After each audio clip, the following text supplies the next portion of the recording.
Bueno, primero darles la bienvenida al curso.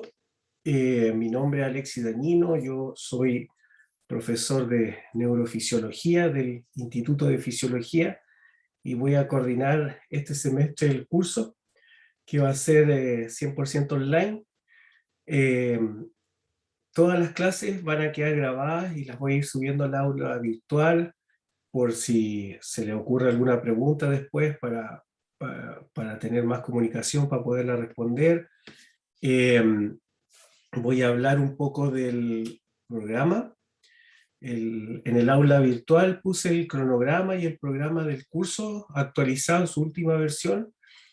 Y bueno, este es un curso de continuación del curso de fisiología que tuvieron el primer semestre, que se coordinó por el profesor Ramón Sotomayor.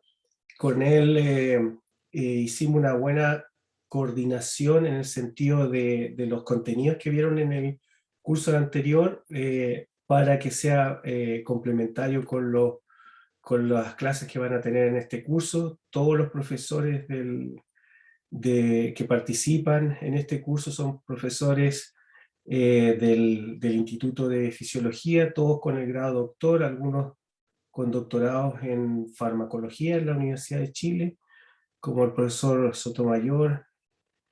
Eh, y bueno, cada profesor es especialista en cada uno de estos temas. Eh, el año pasado eh, tuvimos una buena experiencia debido a la pandemia, en el sentido de hacer el curso online. Eh, Funcionó todo muy bien por el aula virtual. Algunos problemas que se dieron los pude solucionar con el apoyo de los alumnos. Y lo que encontré bueno es que por cualquier problema que se dé de internet del aula virtual, es bueno que yo tenga la comunicación directa con algún delegado o representante de ustedes. Entonces, les pediría por favor, de aquí a mañana, que traten de coordinarse entre ustedes para ver la posibilidad de que me envíen por email el nombre y el email de algún representante que tenga contacto directamente con ustedes. Principalmente esto es cuando se dan problemas de internet o problemas con el aula virtual en alguna evaluación. Entonces, eso a mí me permite saber cuándo están ocurriendo las cosas y poder solucionarlas, ¿ya? Entonces, eso es lo primero que les pediría, que se traten de coordinar. Mi mail sale en el programa. Eh, Después, todas las evaluaciones van a ser a través del aula virtual. Eh, las evaluaciones son con alternativas. El sistema tiene un banco de preguntas que desordena las preguntas en varias pruebas diferentes en cada uno y se da un tiempo, creo que era de 1 minuto y medio por pregunta para responder. Y eso funcionó también bastante bien el año pasado. Y el envío de notas también lo hice a través del aula virtual. Ahí yo también voy viendo cuando ustedes van entrando al aula virtual, a la hora que entran y si van viendo la información que yo estoy poniendo. Eh, bueno, como el curso es en formato virtual, en general, han funcionado bien las fechas de las clases, comparado a veces cuando el curso era presencial, que obviamente por problemas de paro y otras cosas teníamos que ajustar el programa, así que yo confío que este semestre lo vamos a poder hacer completo el curso sin problema, en este horario de clase.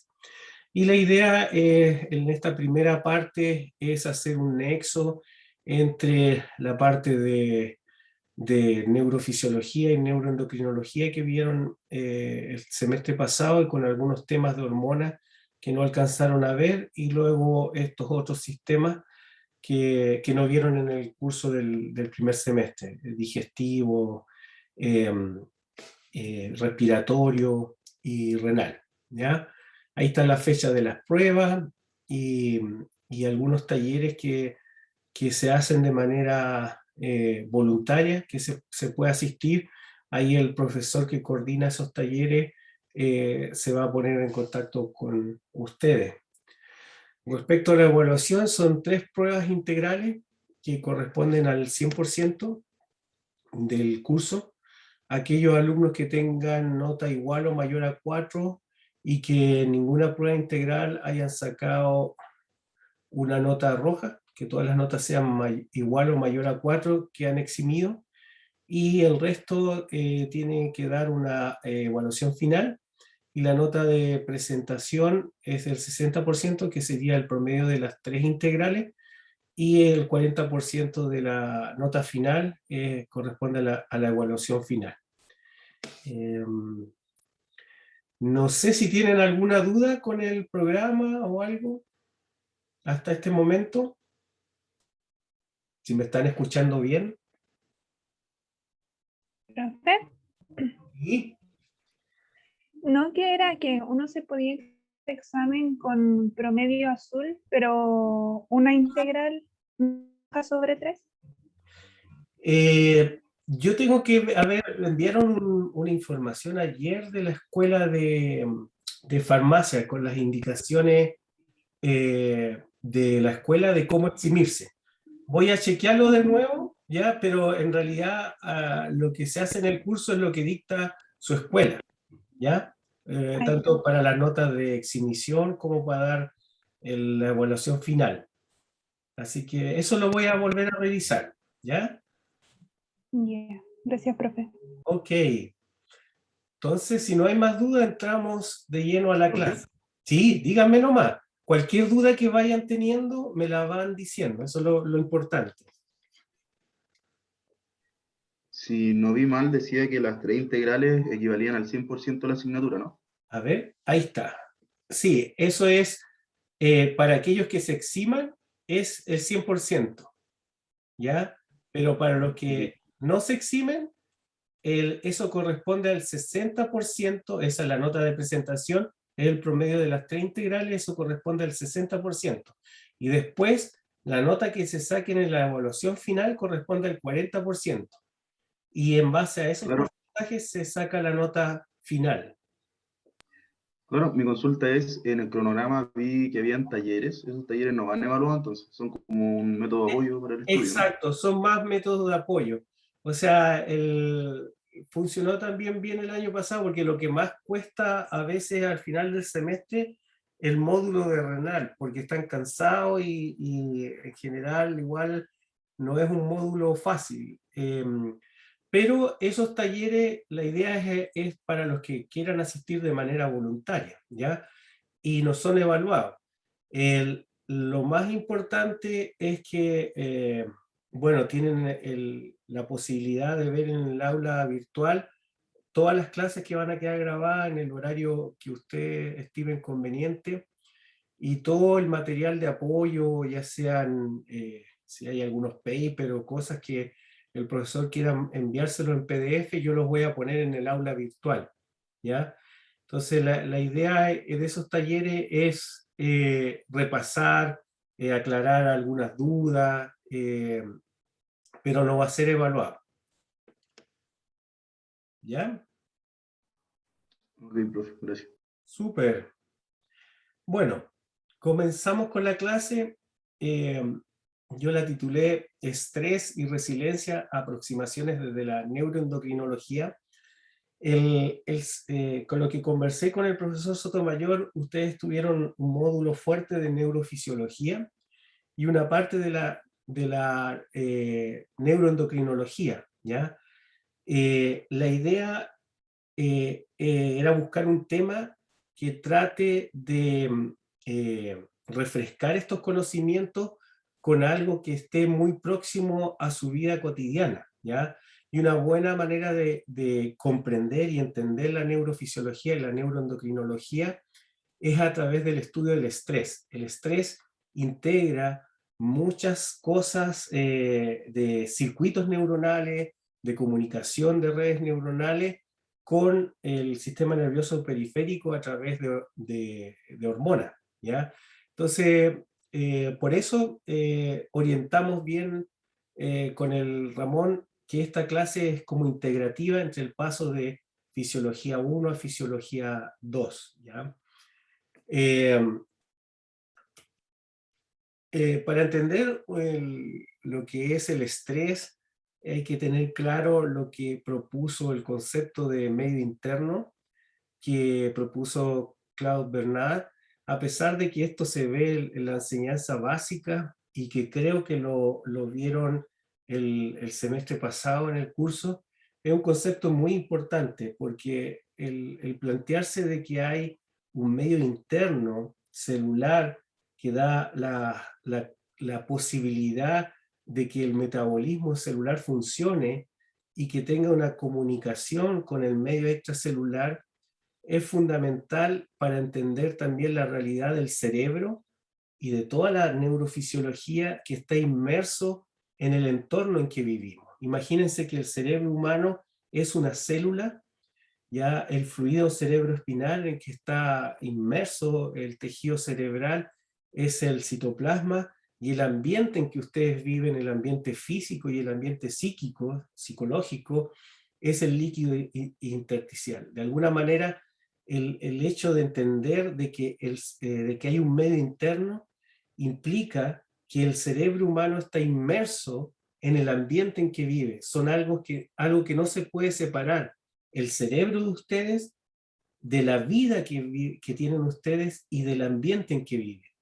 Si el ambiente está enfermo, en el ambiente en que viven están enfermos, el cerebro se enferma y se demuestra esas enfermedades a través de cambios en el comportamiento que son las enfermedades neuropsiquiátricas.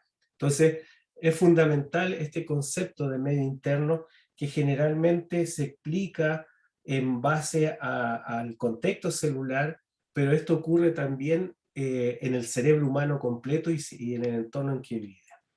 Otro concepto clave para entender el estrés es el que propuso Walter Cannon, un excelente fisiólogo norteamericano que creó el concepto de homeostasis, que indica que cualquier célula de nuestro cuerpo, órgano de nuestro cuerpo, está en equilibrio con el medio externo. Es un equilibrio dinámico. Y ¿Aló? ¿Sí? ¿Alguna duda o no? A ver. Sí, bueno. Dice en el cronograma, hay controles. No, eso ya lo conté. ¿Alguna duda o no hasta el momento? No, profe, parece que a un compañero se le prendió el micrófono sin querer, no sé qué. Claro. Ya. Entonces, el concepto de homeostasis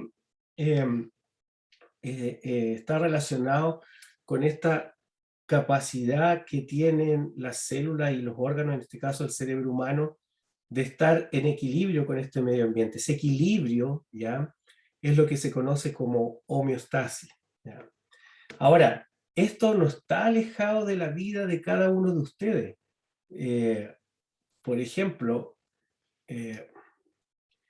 actualmente estamos en la pandemia de COVID-19 desde hace un año y medio, en que, bueno, la vida de cada uno cambió, pero imagínense cómo cambió la vida del personal de la salud, ya que trabaja en urgencia en la UCI, están sometidos a altos niveles de estrés, ¿ya?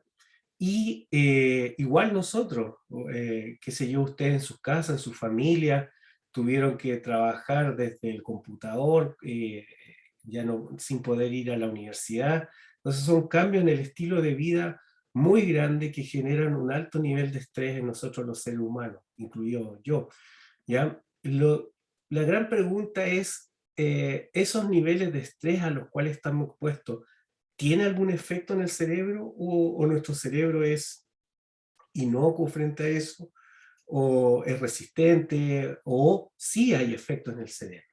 Y eso lo sabemos desde los que investigamos el estrés y la resiliencia al estrés.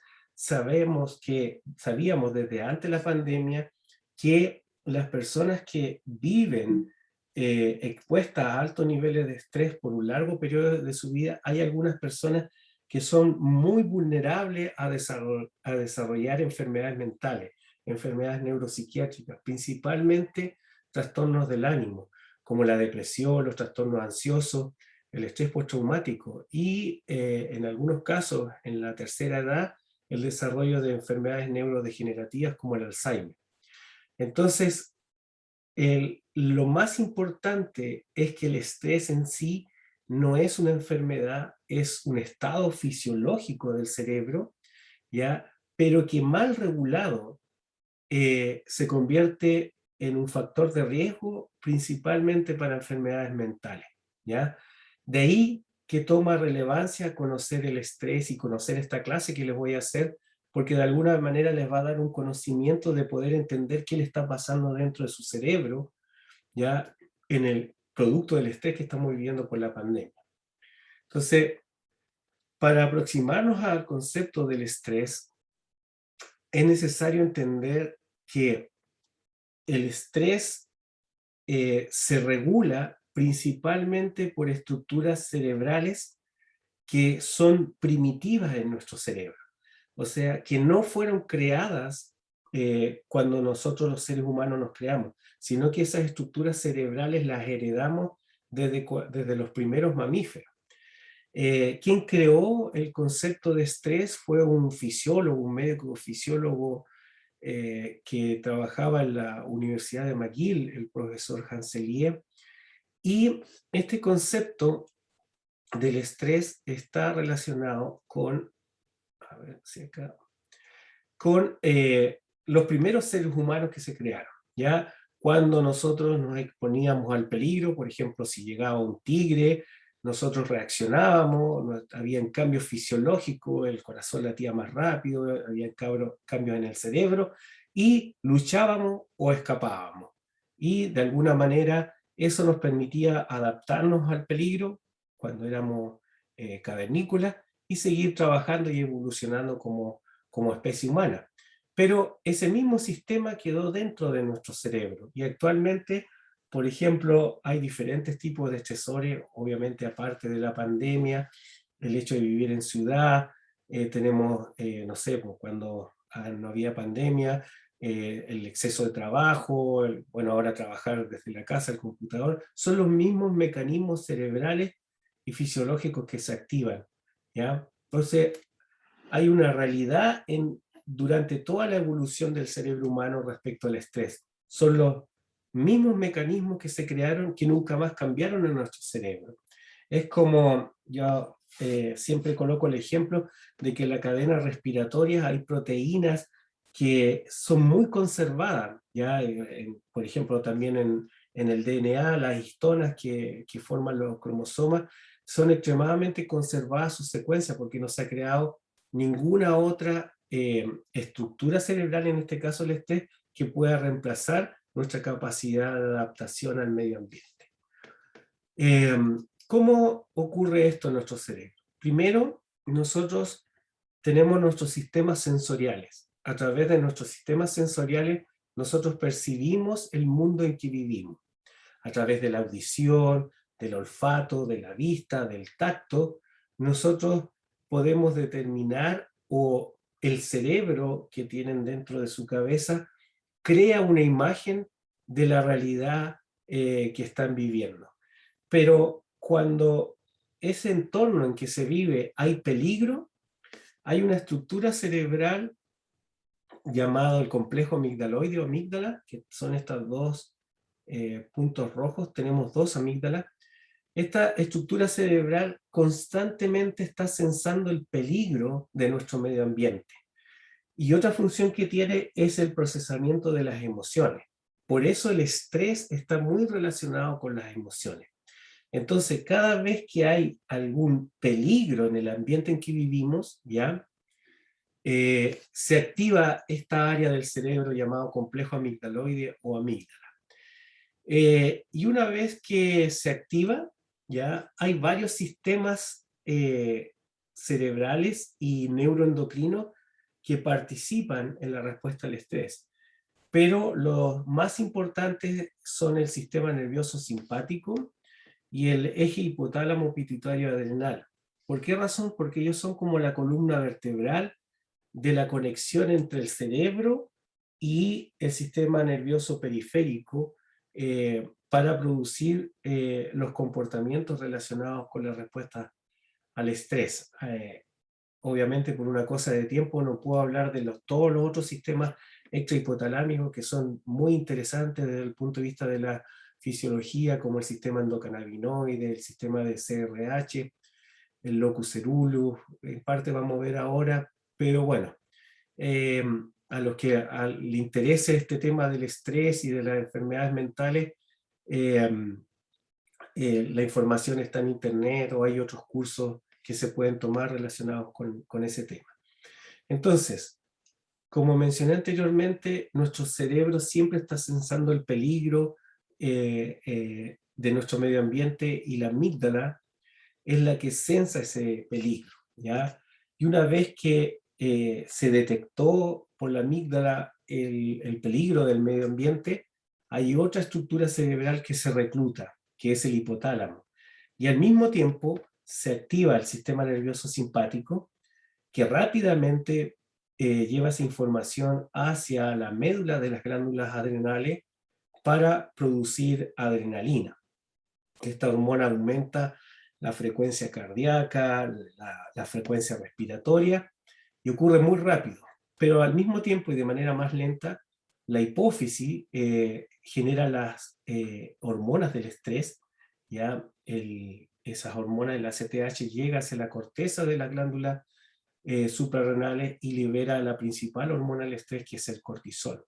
El cortisol tiene acciones a nivel del metabolismo, principalmente el aumento de la glicemia, ¿ya? Todo esto lo vamos a ir viendo paso a paso y de manera lenta, ¿ya?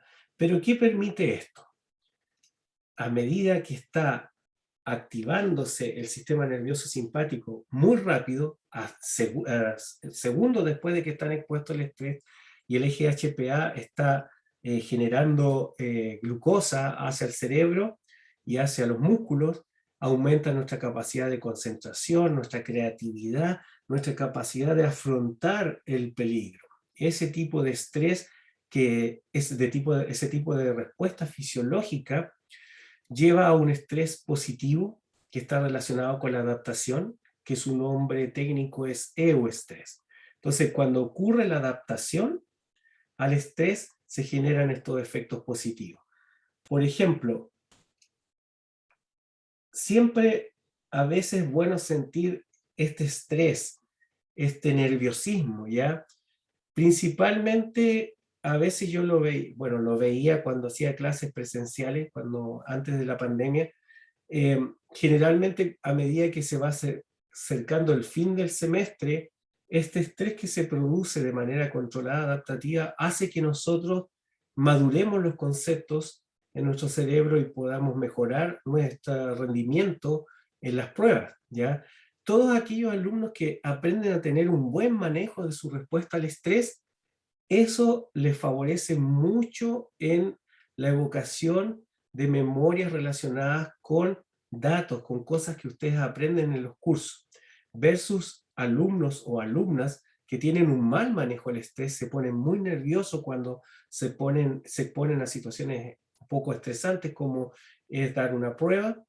Muchas veces el mal manejo del estrés no permite de que se evoquen bien estos recuerdos relacionados con la información que uno tiene que tener para responder la prueba, ¿ya? Entonces, ¿qué es lo que hace la respuesta al estrés?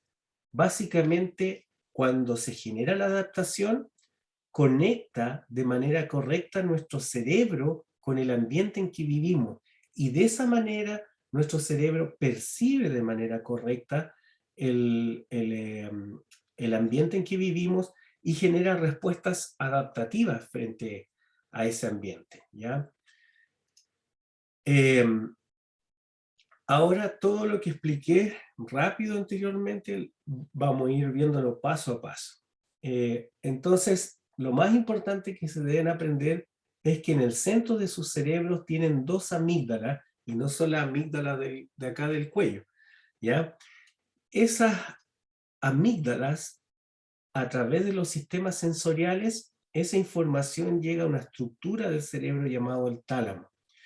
Y rápidamente esa información se envía hacia la amígdala para censar si uno está expuesto al peligro. Por ejemplo, si hay una serpiente ya cercano a nosotros. Y cuando hay un peligro real, la amígdala toma el control del cerebro de uno ya para generar las respuestas al estrés. Lo primero que cuando sentimos, cuando estamos expuestos al peligro, es el miedo.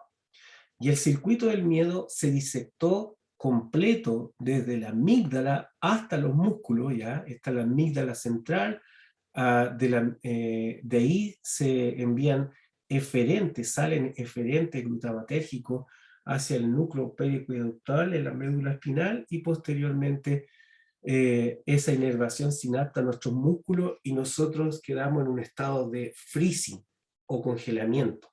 Ya, por ejemplo, si uno va cruzando una calle y de manera desapercibida viene una micro y la micro pitea, esos sonidos entran a nuestro cerebro y activan este circuito desde la amígdala hacia el núcleo paraqueductal para que nosotros quedemos en este estado de freezing. Obviamente, si viene una micro, tratar de escapar. Por ejemplo, hay una enfermedad neuropsiquiátrica relacionada con el estrés que se llama las crisis de pánico. Inclusive, producto del estrés de la pandemia, este tipo de enfermedades del ánimo ha aumentado su prevalencia y la persona queda en un estado de freezing o de congelamiento prolongado, ¿ya? Eso es muy peligroso porque el corazón comienza a aumentar su frecuencia cardíaca y puede generarse un infarto al miocardio o el aumento de presión hacia el cerebro puede romper los capilares de algunas zonas del cerebro y generar algunos derrames que se llaman stroke, ¿ya?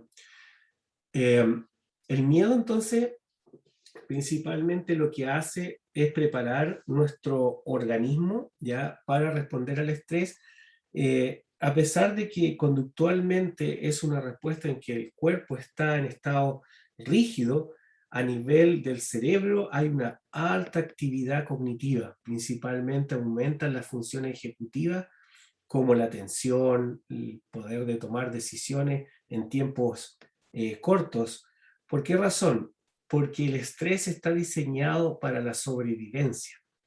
Por ejemplo, si ustedes están en el plano en Valparaíso y hay un terremoto, rápidamente ustedes saben que es muy probable que pueda venir un tsunami dentro de los 10 minutos. Entonces no hay posibilidad de razonar. Ahí la amígdala toma el control de su cerebro y lo que hace es controlar toda la fisiología del cerebro y del cuerpo, principalmente para primero generar la alerta, el miedo, ¿ya?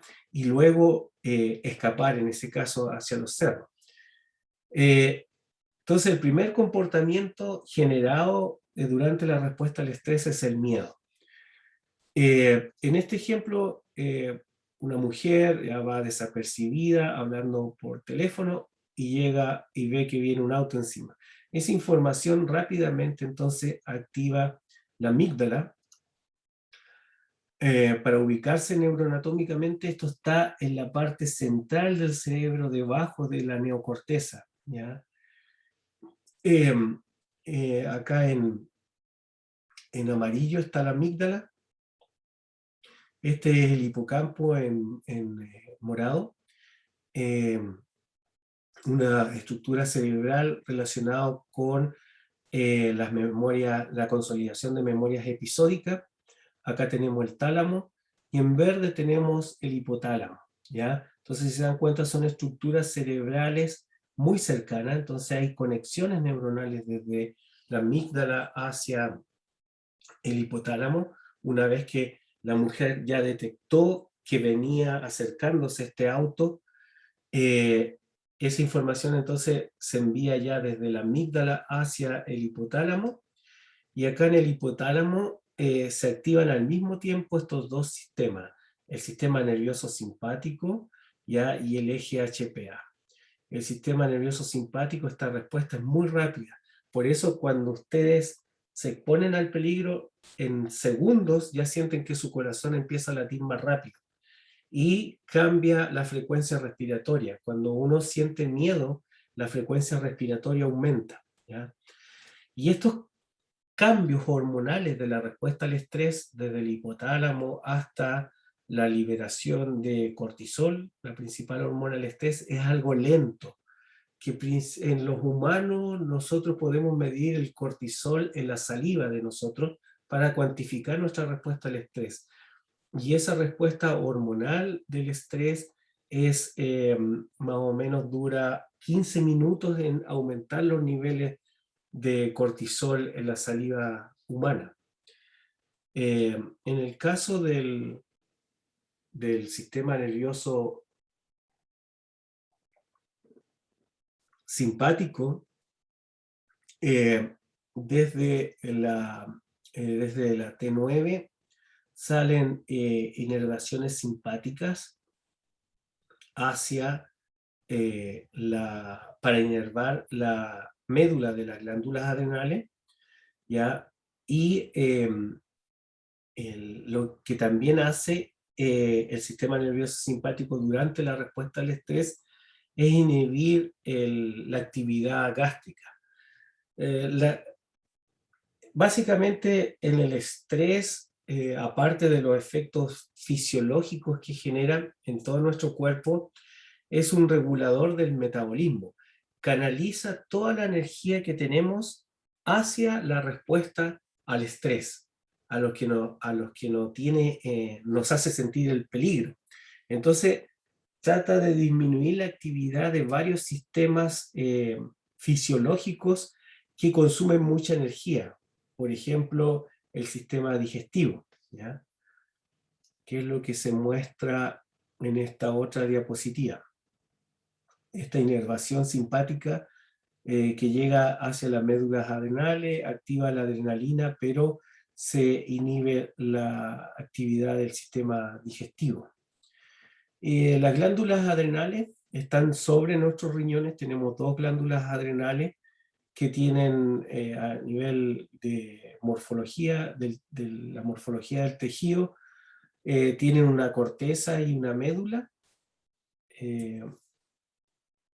Este esquema muestra acá la parte de la corteza, que está dividida en varias capas, zona glomerulosa, fasciculada, reticulada y una médula ampliamente irrigada, como todas las glándulas del cuerpo.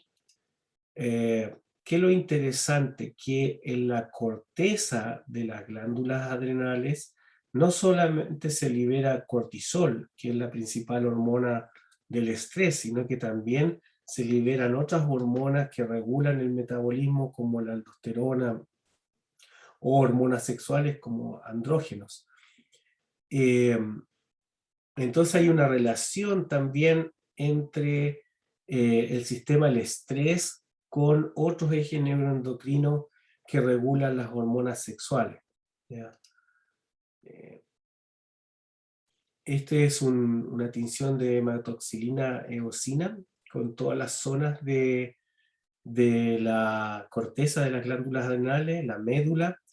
¿Y qué es lo interesante acá? Es que cuando llegan estas aferencias simpáticas, inervan unas células en la médula de las glándulas adrenales llamadas células cromafines, ¿ya? ¿Y qué es lo que generan estos terminales simpáticos? Liberan acetilcolina. En estas células cromafines hay receptores nicotínicos que al activarse por la acetilcolina permean hacia el citoplasma de estas células sodio y produce la depolarización, ¿ya? Y esos cambios de depolarización de la membrana activa estos canales de calcio dependiente de voltaje y se favorece la entrada de calcio. El calcio activa unas proteínas en las cuales están en las membranas de las vesículas que almacenan la noradrenalina, la catecolamina, y una vez que se activan estas proteínas que se unen a calcio, favorecen la liberación en este caso, de la adrenalina, ¿ya? para describir esta parte, Hans Selye en el año 1936 propuso que la respuesta al estrés, como él era médico, trató de crear un concepto más relacionado con la medicina. Y él lo nombró como síndrome general de la adaptación. O sea, cuando nosotros nos exponemos a un estrés o algo que nos estresa mucho, el cuerpo responde de manera generalizada. Y el primer paso, como mencioné anteriormente, está relacionado con la activación del sistema nervioso simpático. Entonces él propuso que cómo es la respuesta fisiológica del cuerpo humano en el tiempo respecto a la resistencia al estrés. Bueno, una vez que se percibe el estrés, rápidamente en segundos se activa este sistema nervioso simpático, ¿ya? Pero al mismo tiempo, entonces, de manera más lenta, bueno, este sistema nervioso simpático y la adrenalina que se libera principalmente aumentan la circulación de la sangre, producto del aumento de la frecuencia cardíaca, y aumenta la oxigenación de la sangre, producto del aumento de la frecuencia respiratoria. Y un punto importante que una vez que se activó las glándulas suprarrenales, producto del sistema nervioso simpático, en el cerebro hay un área llamado el locus cerúleo, que también libera catecolamina, en este caso noradrenalina, hacia la corteza cerebral, ¿ya? Es como tener una glándula suprarrenal dentro del cerebro. ¿Qué función tiene la noradrenalina en la corteza cerebral? Principalmente activar el lóbulo frontal del cerebro. ¿Por qué razón? Porque cuando uno está estresado, cuando uno está expuesto al peligro, tiene que responder de manera correcta y en poco tiempo, porque de eso depende la sobrevivencia del ser humano que está expuesto al estrés. Y para eso se necesitan funciones ejecutivas superiores, de las cuales las principales son la atención. Cuando nosotros estamos expuestos al peligro, nuestro nivel de atención frente al medio ambiente para detectar lo que nos genera el peligro hace de que esta parte frontal del cerebro se active mucho. El otro punto importante es la toma de decisiones. En inglés se llama decision making. El tomar decisiones clave para la sobrevivencia. Si yo tomo un camino u otro camino, en poco tiempo de eso va a depender la vida o la muerte de una persona. Y lo otro es la activación de otra parte de la corteza frontal que se llama la corteza órbitofrontal, que esa área del cerebro regula la flexibilidad de nuestro comportamiento y nuestras emociones, ¿ya? En situaciones de peligro, nuestro comportamiento tiene que ser muy flexible, al igual que nuestras emociones, para adaptarse rápidamente al escenario en que estamos viviendo. Y eso lo hace esta estructura cerebral llamada locus cerúleo a través de la noradrenalina. En el caso del eje HPA, recuerden que desde la amígdala se proyectaban neuronas hacia el hipotálamo, que está en esta parte de acá. Principalmente son aferencias glutamatérgicas que vienen desde la amígdala y sinaptan unas neuronas muy, muy bonitas, neuronas magnocelulares, que liberan un factor de liberación, CRF, hacia la hipófisis para producir una hormona llamada ACTH. Y esta hormona, a través del torrente sanguíneo, viaja hacia la corteza de las glándulas suprarrenales para modular la liberación de cortisol, ¿ya?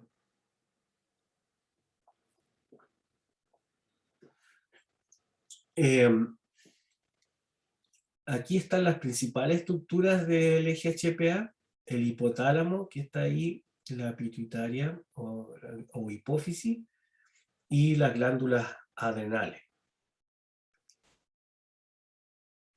En este caso, acá tenemos que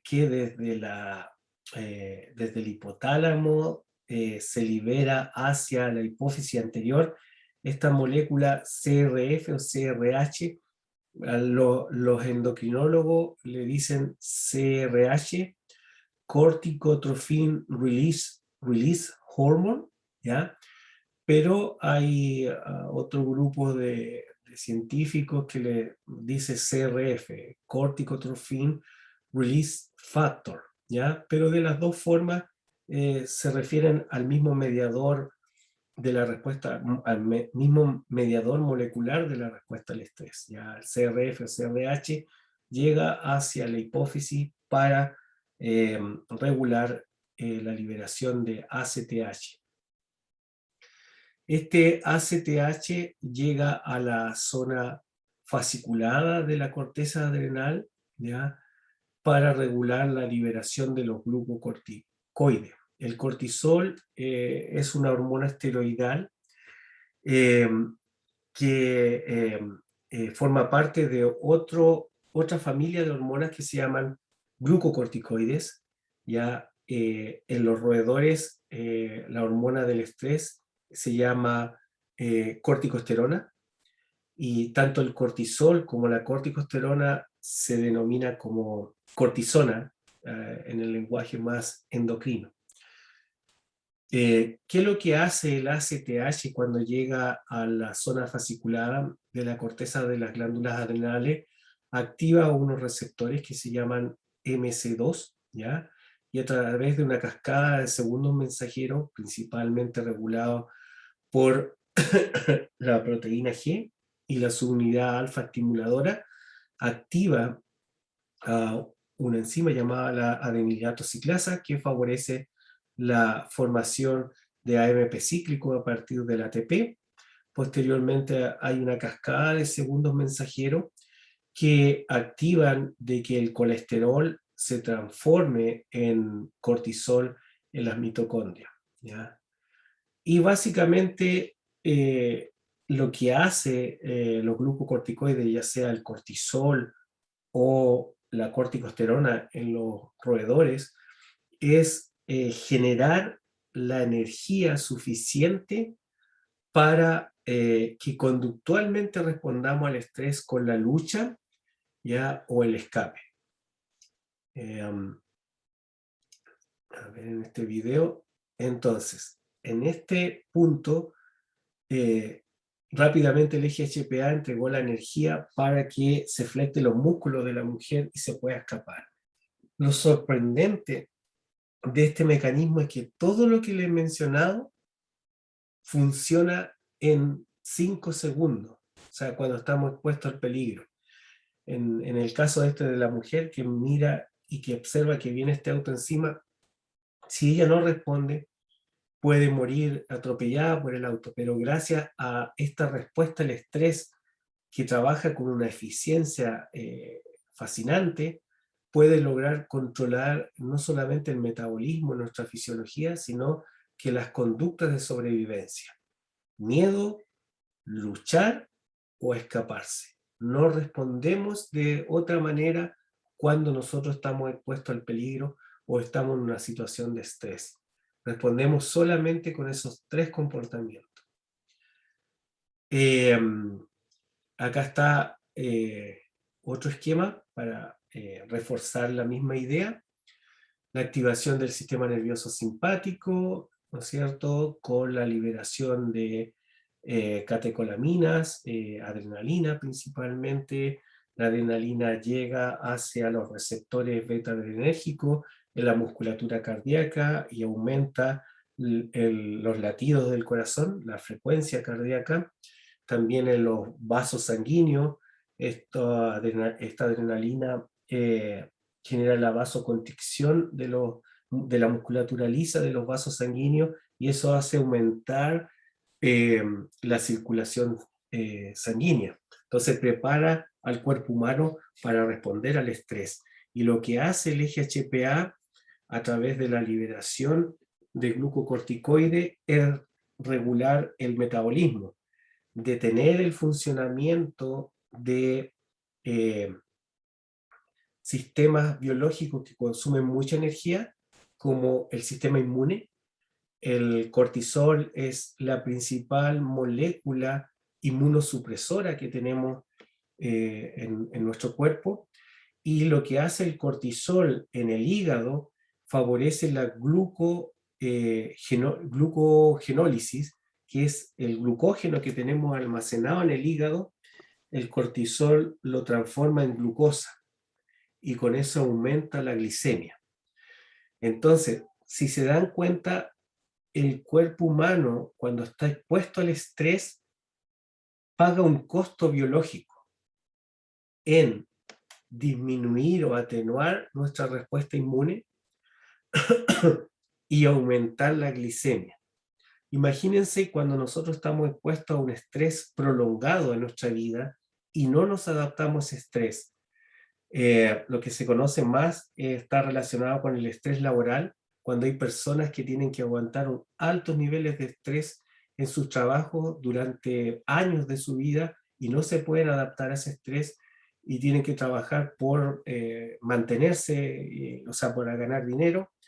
Eso es lo que se conoce como el síndrome de burnout, que es básicamente lo que dijo Hans Selye en el año 36, que es el síndrome general de la adaptación al estrés. Entonces, cuando uno está expuesto de manera prolongada al estrés, básicamente se favorece el desarrollo de enfermedades relacionadas con nuestro sistema inmune. Un sistema inmune atenuado o inmunodeprimido favorece el desarrollo de algunos tipos de cáncer. Por eso, epidemiológicamente, el cáncer con el estrés está muy relacionado. Y lo otro es el aumento de la glicemia prolongado en el tiempo genera una enfermedad llamada diabetes tipo 2. La diabetes tipo 2 generalmente se relaciona con la obesidad, pero hay personas que están muy estresadas, que han aguantado periodos estresantes de su vida de manera prolongada y pueden ser delgadas, pero también generar diabetes tipo 2. Entonces, por esa razón, en la evolución del cerebro humano, lo que se hizo fue un mecanismo de retroalimentación negativa o de feedback negativo, para que la respuesta al estrés solamente esté activa hasta el momento que nosotros nos adaptamos. Cuando nos adaptamos al estrés, el mismo cortisol, ¿ya? Como es una molécula apolar, atraviesa la barrera hematoencefálica y llega al cerebro y se une a receptores de glucocorticoide, principalmente en el hipocampo y en la corteza prefrontal, y eso inhiben la actividad del eje HPA. Esto se muestra mejor acá. Este es el hipotálamo y están estas neuronas magnocelulares, y esta es un área del hipocampo llamado el subículum ventral, que está en la parte de CA1, donde hay neuronas glutamatérgicas y se proyectan esos axones de estas neuronas hacia una estructura llamada el BNST, o en inglés es Brain Nucleus of Stria Terminalis, amígdala extendida en español. Y inervan a estas neuronas inhibitorias en la amígdala, en el BNST.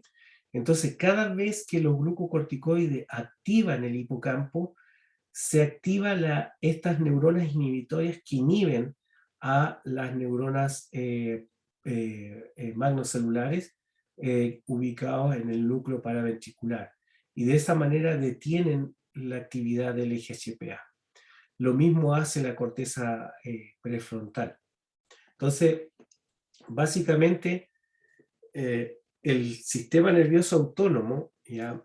En la respuesta al estrés, solamente se activa el sistema nervioso simpático cuando nosotros estamos expuestos a un peligro inminente, ¿ya?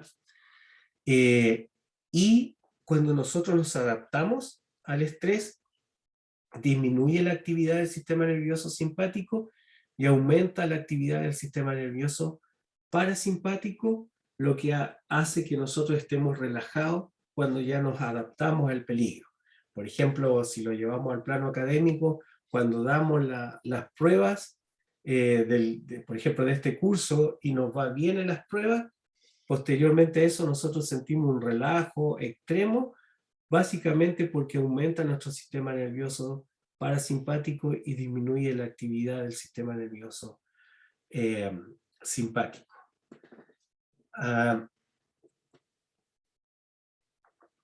Ahora, ¿cómo esto lo podemos llevar a toda la vida nuestra, ¿ya? En el tiempo? Porque a pesar de que Hans Selye creó el concepto del estrés en el año 1930 y lo publicó en la revista Nature en el año 1936, él dijo en esos tiempos que mientras nosotros no entendamos cómo funciona el estrés en nuestro cerebro, no vamos a comprender el origen de las enfermedades mentales, ¿ya? Si uno lo lleva esto al año 2021, el principal problema de la que tenemos con la pandemia, además de los efectos en el sistema respiratorio producto del virus, son los cambios conductuales que generó la pandemia, principalmente una disminución de nuestro comportamiento social, ¿ya?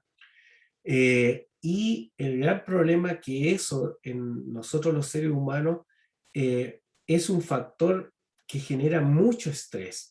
Cuando nosotros somos especies sociables, los humanos. Entonces, al disminuir nuestra sociabilidad, nuestro cerebro se estresa mucho. Entonces, a pesar de todos los conocimientos que hemos generado desde el descubrimiento de los antidepresivos y todas las drogas con acción en el sistema nervioso central, aún no comprendemos el origen de todas las enfermedades mentales. Solamente tenemos tratamientos paliativos. En el caso del tratamiento antidepresivo, funciona entre un 40 y un 50% de la población diagnosticada con, en este caso, depresión mayor, que es la principal enfermedad del ánimo relacionada con el estrés, y hay un gran porcentaje, entre el 50 y el 60% de los pacientes con depresión mayor que no responde al tratamiento actual farmacológico ni responde a la psicoterapia. Si eso uno lo lleva a números, antes de la pandemia habían 320 millones de pacientes con depresión mayor diagnosticados en el mundo. Eso se ha exacerbado producto del estrés de la pandemia. Entonces, estamos hablando de un problema de salud pública extremadamente importante que ya afecta a la mayoría de los países y que va a ser el gran problema de salud pública después de la pandemia. Chile es un país que ya presentaba serios problemas de salud mental antes de la pandemia y obviamente básicamente eso se ha exacerbado producto del estrés que vivimos en la pandemia. ¿Por qué es importante, más allá de ser un curso de fisiología? ¿Por qué hablo estas cosas? Porque esto es muy cercano a lo que viven ustedes, a lo que vivo yo, a lo que viven sus familiares. 1 de cada 4 de ustedes vivió, está viviendo o va a vivir una enfermedad mental relacionada con el estrés, ¿ya? Entonces, mientras más uno conoce de cómo algo, en este caso el estrés, puede afectar la fisiología del cerebro de ustedes o de los familiares de ustedes y la parte neuroendocrina de su cuerpo, mientras más conocimientos tengan de eso, mejores estrategias de prevención van a desarrollar. ¿Cómo esto ocurre en la vida, en nuestra vida, ¿ya? Desde que somos niños hasta cuando llegamos a ser personas mayores, ¿ya? Hans Selye proponía que el concepto del estrés, cada vez que nosotros nos exponíamos al estrés, era la misma respuesta la que generábamos. Sin embargo, ¿cómo respondemos nosotros al estrés cuando somos niños, cuando somos adolescentes, cuando somos adultos? Va cambiando en el tiempo. Y eso nos acerca a otro concepto que se llama alostasis, que fue propuesto por el profesor Bruce McEwen en la Universidad de Rockefeller, que lamentablemente el año pasado falleció de viejito el profesor McEwen, pero nos dejó este concepto llamado alostasis muy útil para entender la fisiología, ¿ya? Y acá son diferentes tipos de estresores o cosas que nos estresan a los seres humanos durante nuestra vida. No sé, cuando tenemos problemas de pareja, cuando tenemos problemas laborales, cuando tenemos enfermedades, cuando se muere un ser querido, cuando caemos presos, cuando se separan las personas, qué sé yo. Son el NIH, que es el Instituto de Salud Pública de Estados Unidos, el que ha generado más estudios epidemiológicos relacionados con el estrés en humanos, y se han detectado cuáles son los principales estresores o cosas de la vida del ser humano que más generan estrés en las personas. Entonces, cuando nosotros nos exponemos al estrés, cuando somos niños y adolescentes, ¿ya? Y nos adaptamos al estrés en que estamos viviendo, ese estrés genera un aprendizaje de la experiencia del estrés. Y ese aprendizaje se consolida, se fija en nuestro cerebro, ¿ya? En esta estructura llamada amígdala, a través de una memoria emocional. Entonces, cuando nos adaptamos una vez al estrés, ese aprendizaje mejora nuestra estrategia de afrontamiento a un segundo estrés. Y así, cuando nosotros llegamos a adultos y a viejos, toda la experiencia que tenemos del estrés va cambiando la manera de cómo nosotros afrontamos el estrés y nos va haciendo más fácil adaptarnos al estrés. O cuando vivimos eventos traumáticos, por ejemplo en la adolescencia o en la infancia, eso afecta a los circuitos cerebrales relacionados con la respuesta al estrés y se puede ir deteriorando la respuesta al estrés. Por ejemplo, si lo llevo al plano académico o algo que van a vivir o que han vivido durante su vida académica, o sea, cuando yo estudio para la primera prueba de fisiología y mi estrategia de estudio y de afrontar el estrés que me genera esta prueba ya hizo que mi desempeño académico se manifestó en una muy buena nota en la primera prueba. Ya la segunda prueba, la manera como voy a responder al estrés generado por la segunda prueba, mi estrategia ya va a tener un aprendizaje y mi respuesta al estrés generado por la segunda prueba va a ser mejor y va a hacer de que yo me adapte mejor, ¿ya? Entonces, la alostasis, como esto es un problema de aprendizaje y un problema de canalización de la energía, la alostasis es un concepto que está relacionado con nuestra capacidad de adaptación al estrés, igual que el concepto de euestrés, pero que incluye nuestras experiencias pasadas respecto al estrés. Entonces, cuando yo respondo al estrés, para que funcione todos esos sistemas fisiológicos y endocrinos que les mencioné al principio de mi clase, se necesita energía, se necesita ATP. Entonces, cuando el cerebro tiene la suficiente energía para que estos circuitos, el eje HPA, el sistema nervioso simpático y todos los circuitos extrahipotalámicos funcionen, y que el estrés que yo estoy sintiendo, estos circuitos cerebrales me lleven a una respuesta adaptativa, eso se conoce como carga alostática, ¿ya? ¿Y qué es lo que sucede? Que cuando nosotros estamos expuestos al estrés y se genera una carga alostática que a la larga me lleva a la adaptación, muy bien, ¿ya? Pero cuando no tengo la suficiente energía, mi cerebro no tiene la suficiente energía para que mis circuitos relacionados con el estrés, hormonas, circuitos neuronales, neurotransmisores, moléculas, todo eso se llaman mediadores del estrés, funcionen, ¿ya? No existe la suficiente energía, la suficiente producción de ATP, eso nos lleva a una sobrecarga alostática en el cual nosotros no nos adaptamos al estrés que estamos viviendo. Y es esta sobrecarga alostática la que aumenta la vulnerabilidad de nuestro cerebro a desarrollar estas enfermedades mentales o enfermedades neuropsiquiátricas como la depresión, los trastornos ansiosos y el estrés postraumático. Si llevamos este concepto de la alostasis a nuestra vida durante la pandemia.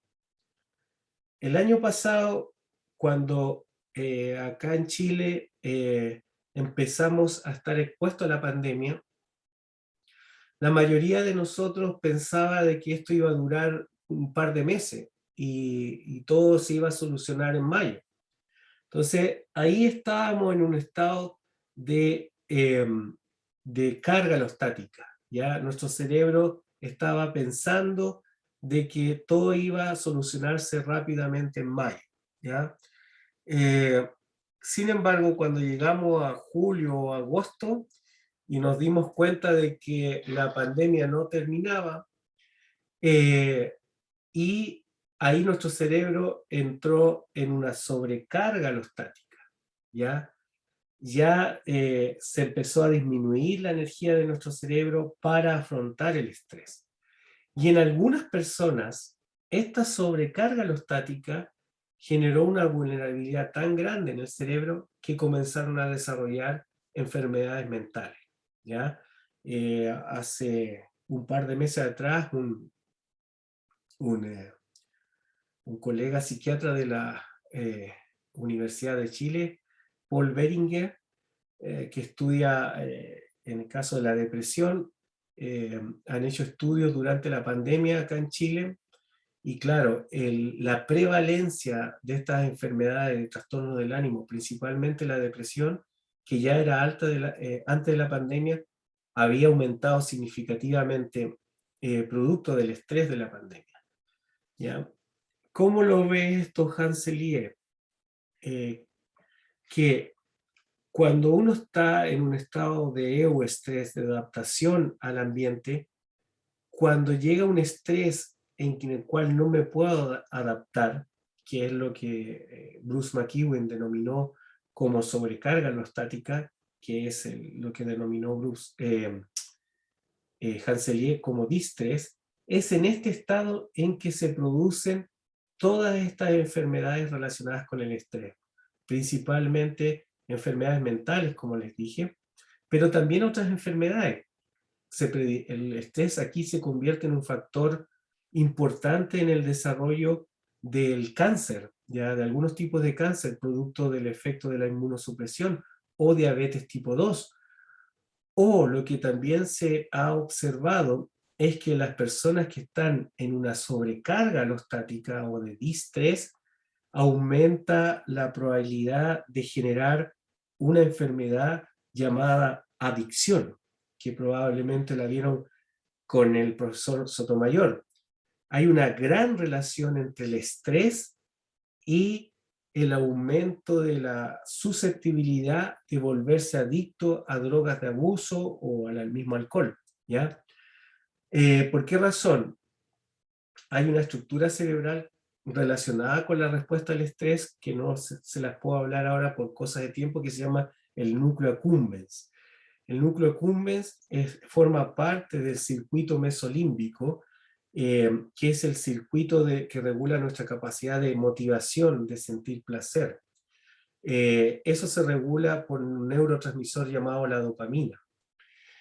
Entonces, los efectos del estrés en el núcleo accumbens y principalmente la corteza prefrontal hacen que este circuito mesolímbico, formado principalmente por el área tegmental ventral, el núcleo accumbens y la corteza prefrontal, se altere este circuito y se haga muy vulnerable a hackearse por drogas de abuso, ¿ya? Por eso hay esta relación fuerte entre el estrés y algunos tipos de adicciones, ¿ya? Ahora, Profe, sí, pregúntenme nomás eh, todas las ¿qué dudas. qué hace el núcleo accumbens? Que se me quedó pegado en esa parte. El núcleo accumbens es un área que está cercana a la amígdala, ya no sé si te acuerdas que yo mostraba la amígdala, el hipocampo, también debajo de la corteza cerebral está esta área llamada el núcleo accumbens. El núcleo accumbens forma un circuito dopaminérgico, o sea, neuronas que usan como neurotransmisor la dopamina, que es el área tegmental ventral, el núcleo accumbens y la corteza frontal. Entonces, cada vez que este circuito está activo, el cerebro humano se baña de dopamina.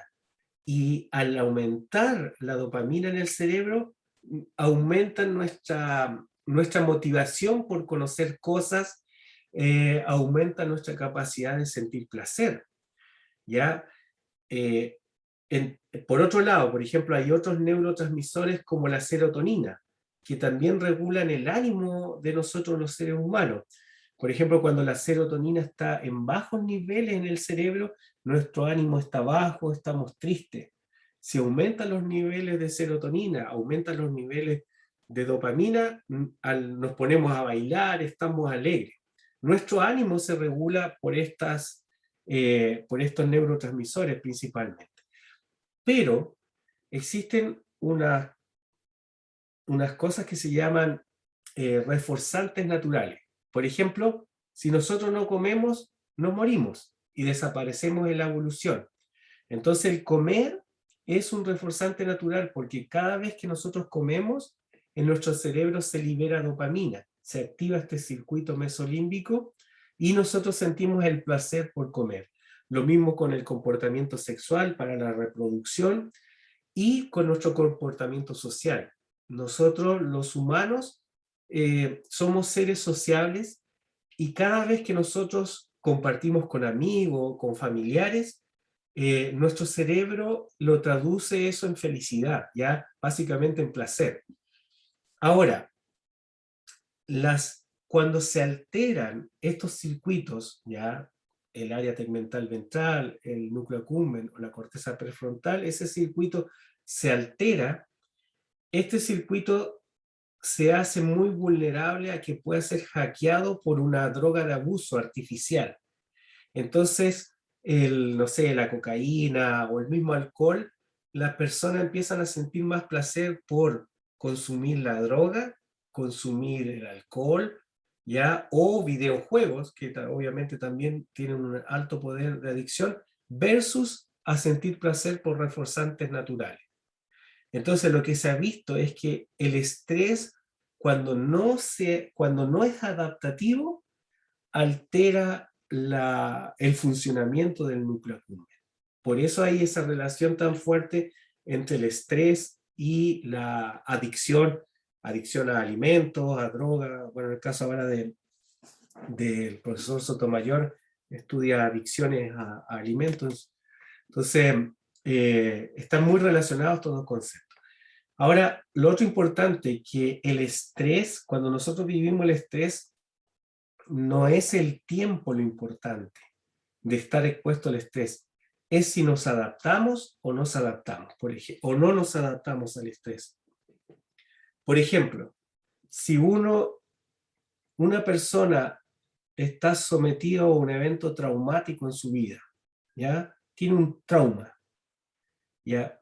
Ese trauma pueden ser minutos, pero el evento traumático es tan fuerte que ese trauma lo puedes perseguir por el resto de su vida, ¿ya? Lo que se sabe, por ejemplo, en el caso de las mujeres que son violadas, el 30% de las mujeres violadas, el evento traumático es tan fuerte, se genera una memoria traumática tan fuerte, que eso predispone a desarrollar estrés postraumático, ¿ya? Las pacientes primero, después de sufrir el evento traumático en su vida, no pueden salir de la casa. Ya eso se llama agorafobia. Y posteriormente, cuando la terapia farmacológica y la psicoterapia van funcionando, la persona, el paciente empieza a poder salir un poco de su casa. Entonces, eso es lo más importante para la definición del estrés, como es algo positivo en nuestra vida o algo negativo, ¿ya? Como euestrés o distrés, es ¿me adapto o no me adapto al estrés? ¿Ya? También la percepción del estrés varía mucho en el nivel educacional de los países, ¿ya?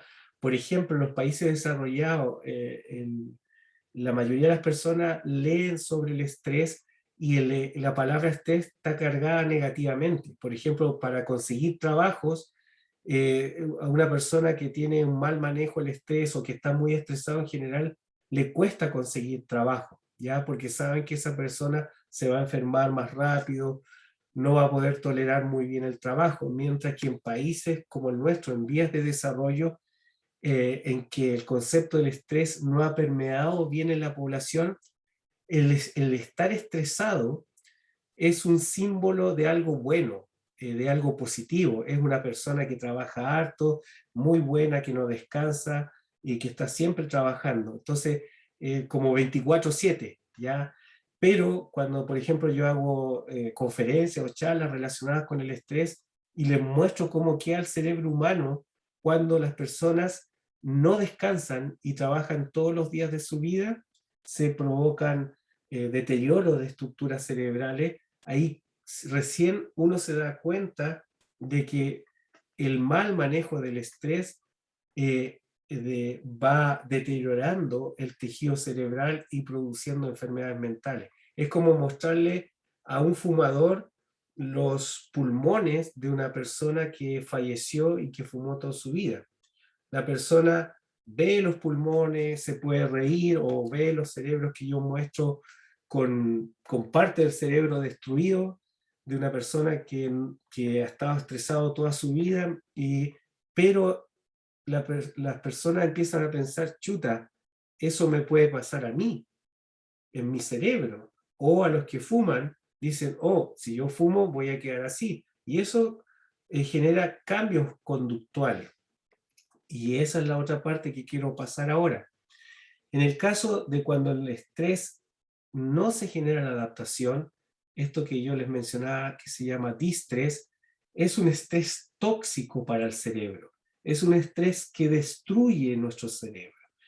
Por ejemplo, en el caso de la pandemia tenemos que estar trabajando de noche, bueno, los que tenemos hijos tenemos que trabajar y estudiar, ser profesores en la casa. Entonces, la amígdala, esa exacerbación de la actividad de la amigdaliana, de la excitabilidad de la amígdala, empieza a producir alteraciones en otras áreas del cerebro como el hipocampo.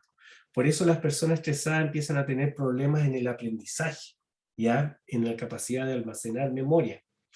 También se empieza exacerbación de la actividad amigdaliana a afectar la corteza frontal de nuestro cerebro, la empieza a atrofiar, se empiezan a producir desconexiones de las neuronas y la corteza cerebral empieza a funcionar mal.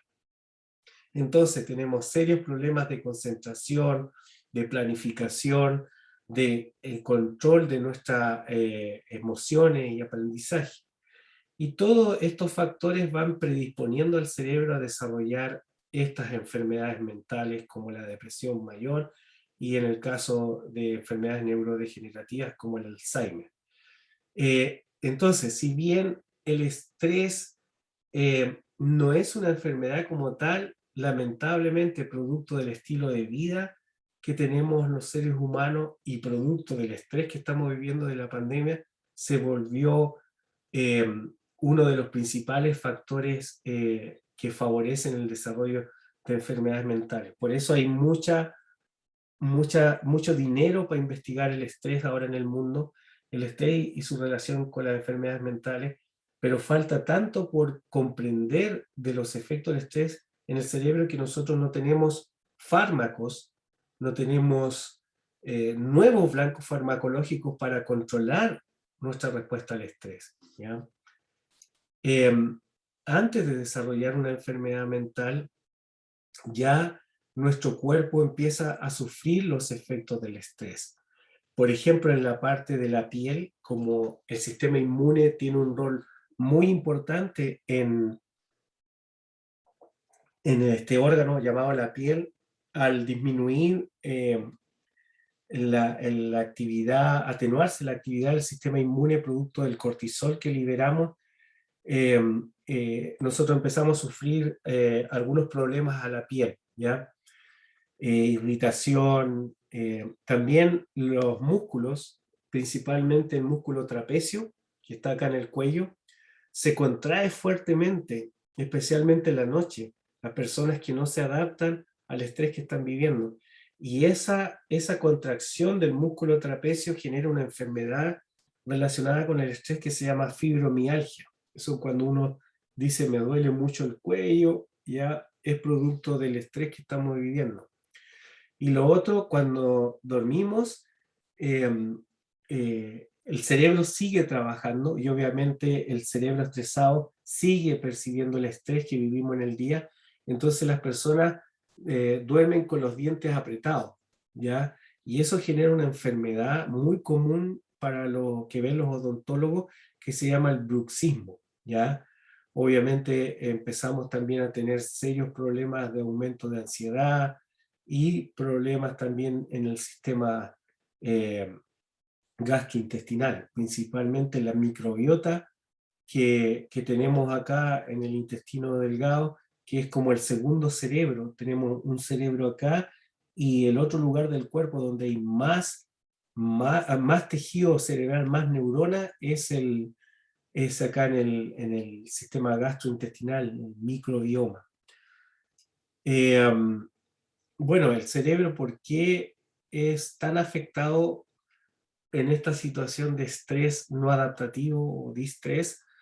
Es porque los receptores para la hormona del estrés, que son los receptores de glucocorticoides, se expresan en gran cantidad en determinadas partes del cerebro, ¿ya?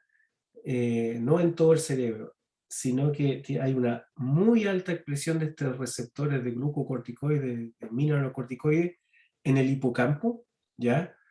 Producto que el hipocampo controla la actividad del eje HPA, pero también los receptores de glucocorticoides participan en la consolidación de memorias episódicas en el hipocampo, ¿ya? El otro lugar es la amígdala y la corteza prefrontal. Por eso es que el daño producto de este estrés no adaptativo se concentra principalmente en áreas del cerebro que regulan el aprendizaje, la memoria, las emociones, en el caso de la amígdala, y las funciones ejecutivas, ¿ya? ¿Qué es lo que sabemos de humanos? La primera evidencia está en el 2005. Acá son neuroimágenes que se muestran representativas de grupos de sujetos. Acá en negro se muestra el tamaño del hipocampo y acá está cuantificado ese tamaño en milímetros cúbicos.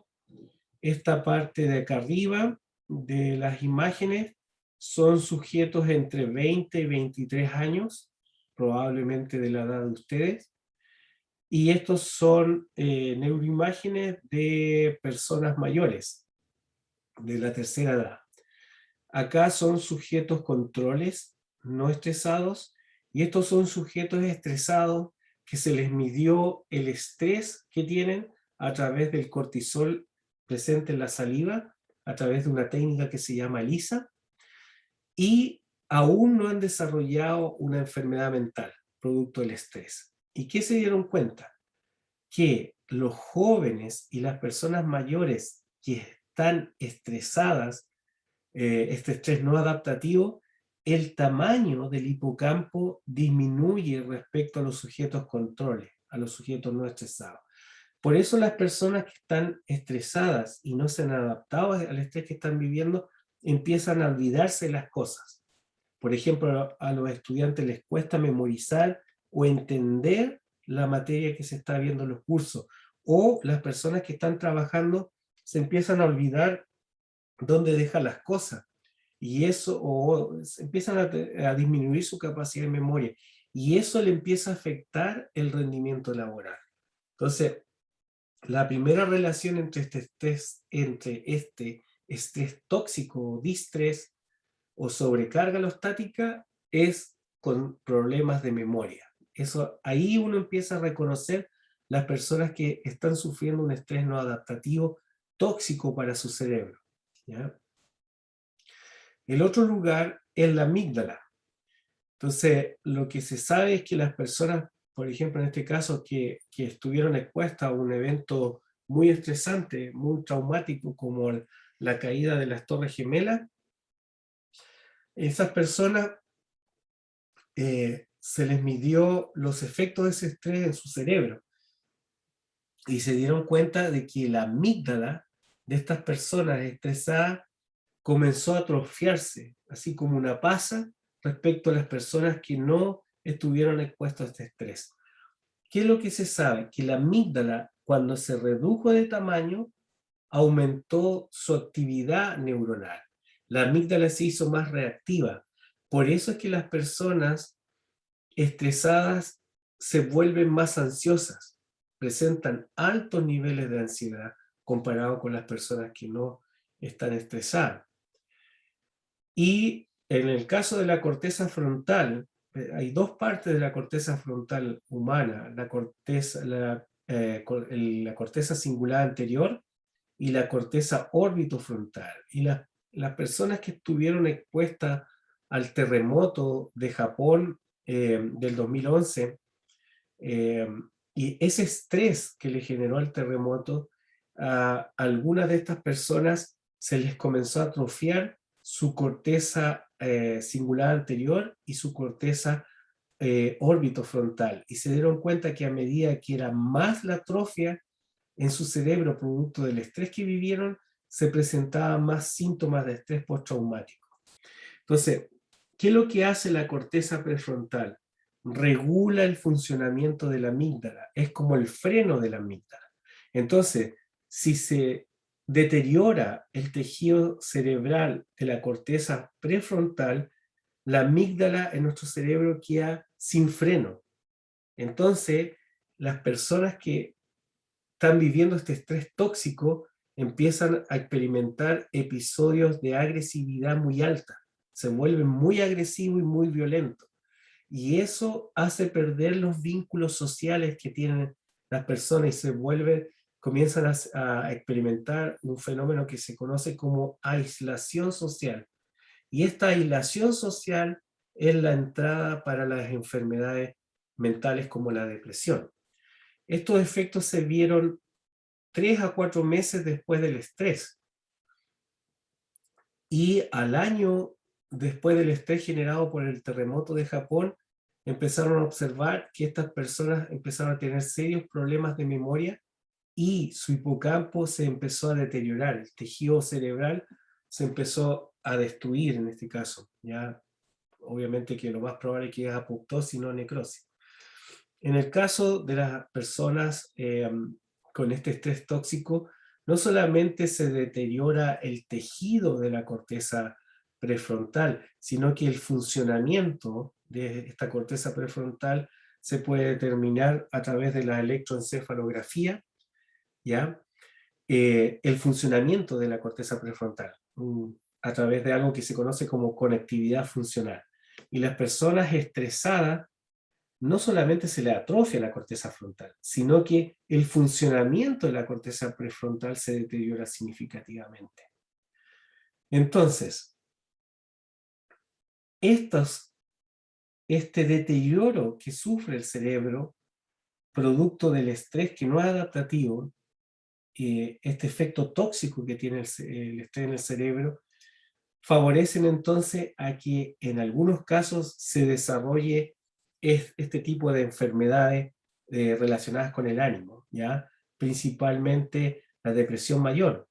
La depresión mayor, la mayoría de las enfermedades mentales relacionadas con el ánimo son más prevalentes en las mujeres que en los hombres. Es el doble de mujeres que se enferman más que los hombres, ¿ya? Y lo que se ha visto, que una vez que se desarrolla, en este caso la depresión mayor, ese daño en el hipocampo sigue ocurriendo. Es normal, estas enfermedades son episódicas. Probablemente todos nosotros vamos a sufrir en algún momento de nuestra vida un episodio depresivo profundo. El problema no es el primer y el segundo episodio depresivo. El problema es cuando esta enfermedad se empieza a volver crónica en la vida de uno. Ya uno experimenta 1, 2, 3, 4, 5, 6 episodios depresivos. Lo que se sabe ahí es que estos efectos del estrés en la enfermedad siguen ocurriendo, ¿ya? La atrofia del hipocampo en los pacientes depresivos sigue ocurriendo, pero hicieron un estudio de 3 años de pacientes que no respondían al tratamiento con antidepresivo ni a la psicoterapia y continuaba el trastorno depresivo en ellos. Y midieron cómo se iba perdiendo masa cerebral durante el transcurso de la enfermedad, ¿ya? ¿Qué es lo que se muestra en rojo? Entonces, tanto el estrés como estas enfermedades mentales relacionadas con el estrés, el cerebro va sufriendo un daño. Y la gran pregunta que tenemos ahora, en este caso yo que soy neurobiólogo, es si estos daños son irreparables en la vida de una persona o se pueden reparar. Entonces la investigación que hago relacionada con el estrés, la resiliencia al estrés y enfermedades mentales, las teorías que yo estudio, que estudiamos en el laboratorio, están relacionadas en que es posible reparar estos daños. Pero sí es importante decir que hay un gran número de científicos que piensan que estos daños son irreparables en la vida, ¿ya? Esto nos acerca a otro concepto, ¿ya? Que es la resiliencia al estrés. Depende mucho de cómo nosotros afrontamos el estrés, que en inglés se llama coping, el que nosotros nos adaptemos más o no al estrés, ¿ya? Hay muchas personas que están viviendo el estrés de la pandemia y no se han enfermado mentalmente, ¿ya? Esas personas, esos cerebros se llaman cerebros resilientes. Son cerebros que a medida que más se exponen al estrés, tienen más capacidad de adaptación al estrés y más allá de no enfermarse, se mejoran ciertas habilidades cognitivas. Esto parece extraño, ¿ya? Pero lo normal en el cerebro humano es que seamos resilientes al estrés. Y el problema que ocurre es que nosotros perdemos nuestra capacidad de resiliencia al estrés, de adaptarnos rápidamente al estrés. Y cuando perdemos la resiliencia al estrés es donde se favorece el desarrollo de enfermedades mentales. ¿Quién vio primero este fenómeno en los humanos? Fue un investigador, un psicólogo llamado Norman Garmency en los años 70, en 1970, cuando él realizaba estudios en la Universidad de Minnesota, principalmente en niños muy vulnerables, muy pobres en Estados Unidos, y se dio cuenta que algunos niños que a pesar de vivir en un ambiente de pobreza en todo sentido, su capacidad de adaptación al estrés era muy alta. Entonces él creó este concepto de la resiliencia y lo definió como la habilidad de adaptarse rápidamente a la adversidad. Entonces, en los años 70 empezaron a enfocar sus estudios en rasgos de la personalidad de estos niños. ¿Ya? Eran niños muy optimistas, eran niños muy sociables, a pesar de las carencias económicas y carencias inclusive en los colegios en que estudiaban, en las escuelas, igual ellos aprendían y a pesar de la pobreza tenían un buen soporte social.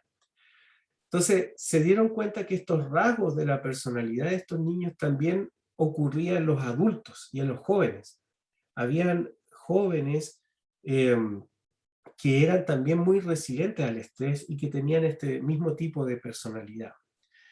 Recién este concepto de la resiliencia al estrés llega a la neurociencia a principios del 2000, ¿ya? En el año 2000, 2001, hay un investigador en Estados Unidos, un neurobiólogo, Eric Nestler, que se dio cuenta que existía este concepto de la resiliencia al estrés en la psicología y la psiquiatría, pero que la neurociencia no se aplicaba, ni en la neurofisiología.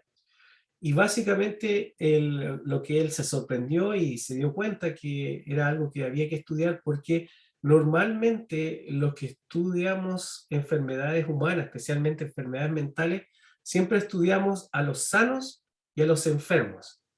Pero el concepto de la resiliencia dice que hay que estudiar a los sanos, a los enfermos y a los que no se enferman, a los que son resilientes. Entonces, incluyó dentro de sus grupos experimentales aquellos, si eran estudios en humanos o en animales de experimentación, aquellos humanos o animales de experimentación que no se enfermaban producto del estrés. Y ahí los empezó a estudiar. Y se empezaron a tratar de buscar la parte neuroendocrina de la resiliencia al estrés en los años 2000, 2010, 2015, todos los mediadores moleculares de la resiliencia al estrés, y actualmente lo que estamos investigando, dentro de ellos yo me incluyo porque en el laboratorio que yo dirijo estudiamos la resiliencia al estrés, estamos estudiando los circuitos cerebrales que modulan la resiliencia al estrés, porque si los identificamos, nosotros podemos encontrar nuevos blancos farmacológicos para enfermedades como la depresión mayor, enfermedades principalmente neuropsiquiátricas del ánimo y neurodegenerativas. Actualmente se usan los fármacos antidepresivos, sus blancos moleculares son las monaminas. En este caso, nosotros lo que creemos es que si farmacológicamente podemos modular nuestra respuesta de resiliencia al estrés, el cerebro se va a enfermar menos producto del estrés que estamos viviendo. Entonces, otra estrategia experimental para buscar fármacos, nuevos fármacos para las enfermedades neuropsiquiátricas. Entonces, si uno mide los síntomas del estrés versus el tiempo, las personas normales sufren el estrés, empiezan a experimentar los síntomas y luego de un tiempo se adaptan a ese estrés. Las personas que sufren eventos traumáticos o estrés muy grande en su vida generan este estrés crónico que mantiene alta la respuesta al estrés en el tiempo. Pero los cerebros resilientes sufren y viven el estrés a nivel fisiológico, pero la única diferencia con el resto de las personas normales es que rápidamente se adaptan a ese estrés. Y lo que se sabe es que estas personas, la parte frontal de su cerebro, trabaja de una manera diferente al resto de los cerebros. ¿Ya? Cuando se exponen al estrés, generan estrategias de afrontamiento activo y trabaja mucho esta parte de la corteza prefrontal que se llama la corteza ventromedial. Para explicarlo en lenguaje chileno, ¿qué es lo que es el afrontamiento activo al estrés? Imagínense a Bielsa o imagínense a un deportista, ya sea fútbol, básquetbol o lo que sea, que pueden ir perdiendo el partido, pero dicen, no, vamos hacia arriba, vamos a ganar, vamos a tirar para arriba, ¿ya? Esa es una estrategia de afrontamiento activo versus una estrategia de afrontamiento pasivo, aquellas personas que dicen, no, ¿para qué voy a luchar con esto si igual vamos a perder, igual nos va a ir mal? Son personas más pesimistas. Y esas personas que tienen una estrategia de afrontamiento pasivo al estrés, esta parte del cerebro, la corteza prefrontal ventromedial, trabaja menos, ¿ya? También lo que se sabe es que las personas que son resilientes al estrés son personas que tienen un buen control de la actividad de su sistema nervioso simpático. esas personas tienden a ser muy resilientes al estrés, versus personas que cuando se exponen al estrés, el sistema nervioso simpático de ellos se exacerba. Esas personas generalmente son muy vulnerables, susceptibles al estrés que viven, y se favorece más el desarrollo de enfermedades mentales. ¿Cómo se estudia esto en animales de experimentación? Producto que los humanos solamente podemos hacer estudios de electroencefalografía o de neuroimágenes, no podemos saber qué pasa a nivel de las moléculas, de los circuitos cerebrales, de estructuras como la amígdala o el hipocampo que están dentro del cerebro. El mayor o el estrés más frecuente que estamos expuestos nosotros los seres humanos son estrés de tipo social. Ya es lo que se conoce como el bullying. El bullying ha sido un concepto que se ha relacionado mucho con la etapa escolar. Sin embargo, en los jóvenes y el adulto, el bullying, en el caso del bullying laboral, por ejemplo, es el estresor o la cosa que más estresa al cerebro humano. Entonces hay un modelo en roedores que se llama estrés por derrota social o social defeat stress, y que básicamente se compara o se desarrolla este tipo de estrés más social. Y hay algunos animalitos que son extremadamente vulnerables o susceptibles a este tipo de estrés, y se generan comportamientos similares a la depresión, como el ánimo bajo o la incapacidad de sentir placer, ¿ya?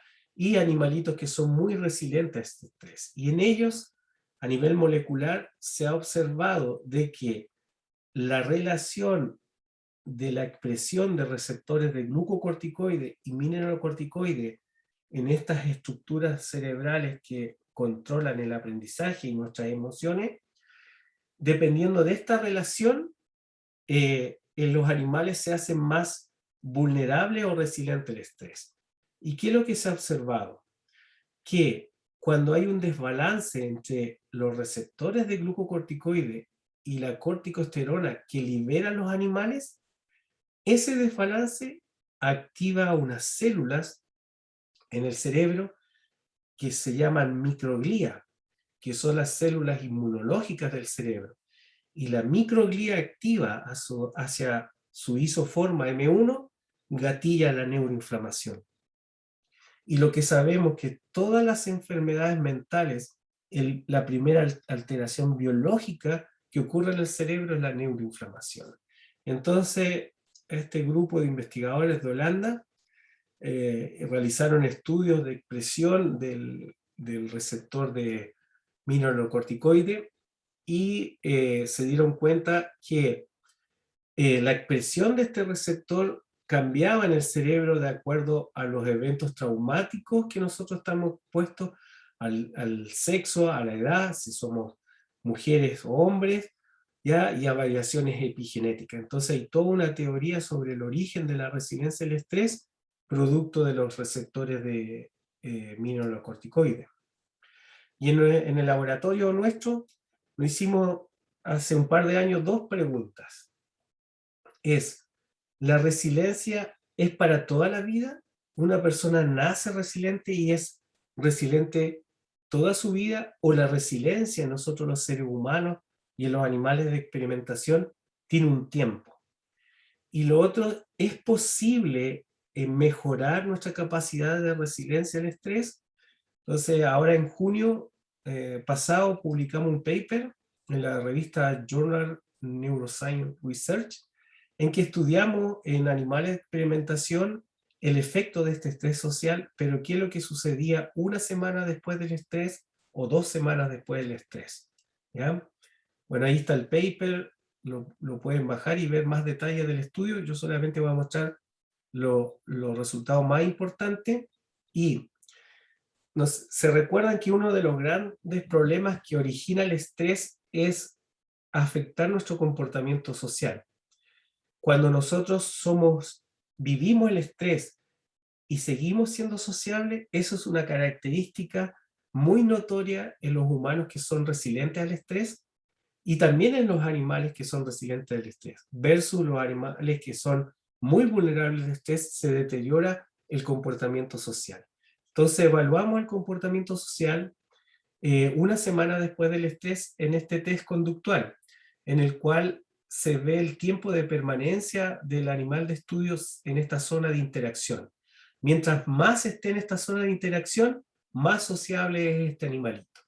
Entonces, si se dan cuenta acá, ahí en rojo y en azul, son animales que fueron expuestos a este estrés, al estrés por derrota social.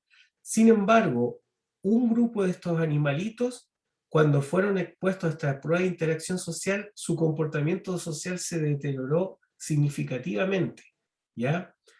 Versus otro grupo de estos animales que vivieron el mismo estrés, pero siguieron siendo muy sociables. Entonces, esta es la manera de clasificar conductualmente los animales que son muy vulnerables al estrés, como los que están acá en rojo, vulnerables o susceptibles al estrés, versus los que son resilientes al estrés. Y después evaluamos el efecto de la neuroinflamación a través de inmunofluorescencia, ¿ya?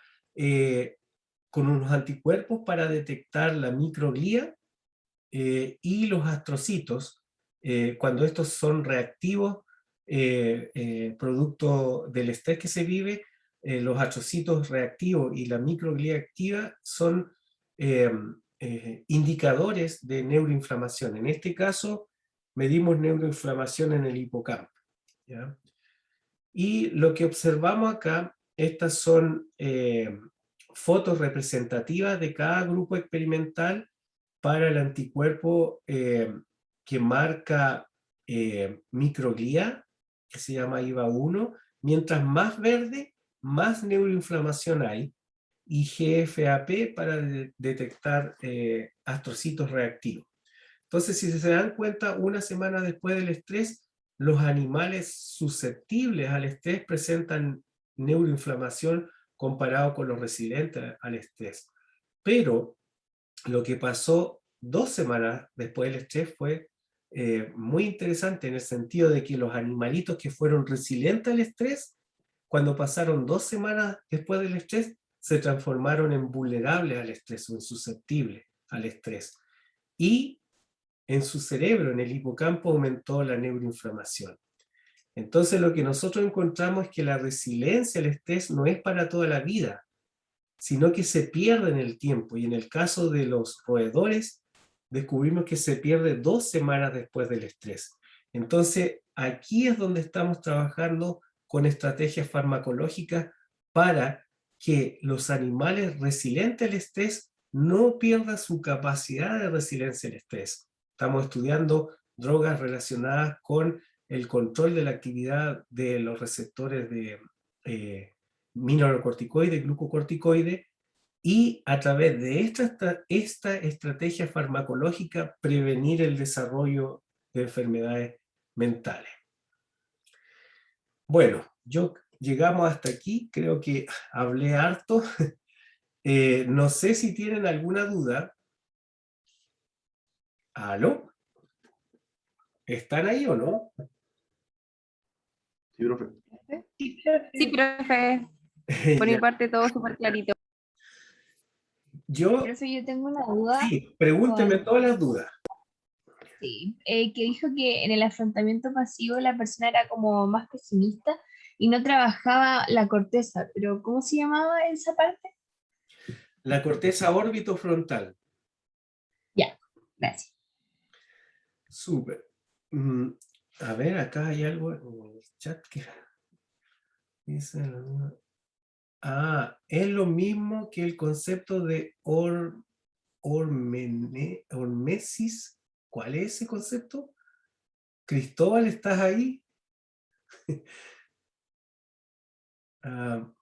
No recuerdo el concepto de hormesis. No sé, eso no sabría decir. Miren, hay algo importante igual que deben saber. Yo sé que esto es harta información, sé que es muy cercano a las cosas que están viviendo actualmente, probablemente ahora no tienen dudas, y es muy probable que después les salgan dudas, ¿ya? Entonces, la clase va a estar grabada, obviamente la voy a subir al aula virtual, al igual que el PDF de mi clase. Y si ustedes tienen duda en el futuro sobre esto o quieren saber más sobre la fisiología y la neurofisiología del estrés, eh, eh, igual van a tener la posibilidad de preguntarme, ¿ya? Eh, pueden hacer preguntas. Voy a tratar de activar algo en el aula virtual, o si a alguien le interesa más el tema, me puede escribir a mi mail, ¿ya? Pero siempre va a haber la posibilidad de que si le nace una duda, yo se las pueda contestar. Eso es el mensaje que les quiero entregar. Me dice, me refería al euestrés. Ya. Euestrés, lo primero que se le tiene que venir a la mente es: yo me adapté al estrés. Si yo me adapto al estrés, estamos hablando de euestrés, y el euestrés genera efectos positivos para el cerebro, principalmente porque nosotros, cuando nos adaptamos al estrés, se aumenta la actividad del sistema parasimpático, nosotros nos relajamos, ya, por ejemplo, si nos fue bien en la prueba, o aprobé el curso, yo me relajo, se activa el sistema mesolímbico que yo le hablaba anteriormente, se empieza a liberar dopamina en el cerebro, empiezo a sentir placer, empiezo a sentir felicidad, y en esa situación de euestrés, el cerebro empieza a liberar encefalinas y endorfinas, que tienen un efecto reparador en el cerebro, un efecto trófico, para reparar las alteraciones que produce el estrés durante el proceso de adaptación. Es como que va corrigiendo todo lo malo. Por eso, cuando nosotros sufrimos euestrés, en nuestro cerebro se mejora la actividad cognitiva, o sea, por ejemplo, de aprender, de planificar, se mejora una serie de capacidades del cerebro. Por eso es que las personas resilientes, mientras más estrés viven, más inteligentes son, mejor funcionan en sus trabajos. Bueno, en las carreras del área de la salud se ve harto eso, porque generalmente las profesiones más estresantes en el mundo son las relacionadas con las carreras de la salud. Entonces, las personas que logran terminar esas carreras, bueno, obviamente cuando llegan a la clínica en segundo o tercer año, rápidamente el sistema va seleccionando a aquellas personas que tienen un muy buen manejo del estrés, son muy resilientes. ¿Por qué razón? Porque son, por ejemplo, los que trabajan en la UCI, son profesiones altamente estresantes. Entonces, son capaces de vivir el estrés y ese estrés transformarlo en algo positivo para su cerebro, y desconectar su trabajo de la vida personal. ¿Ya? Por ejemplo, no todos tienen la capacidad de eso. Yo estudié bioquímica cuando estaba en el pregrado, y hice mi práctica de bioquímico en el Centro del Cáncer de la Católica, y no, realmente yo, o sea, iba a trabajar y me hacían ir a las reuniones clínicas, pero llegaba la noche y seguía pensando en las cosas que veía. No me podía desconectar. Al final pude durar los 3 meses de práctica, pero de ahí me di cuenta que no tengo esa capacidad. Entonces, el eustrés se refiere a eso, ¿ya? No sé si tienen más dudas.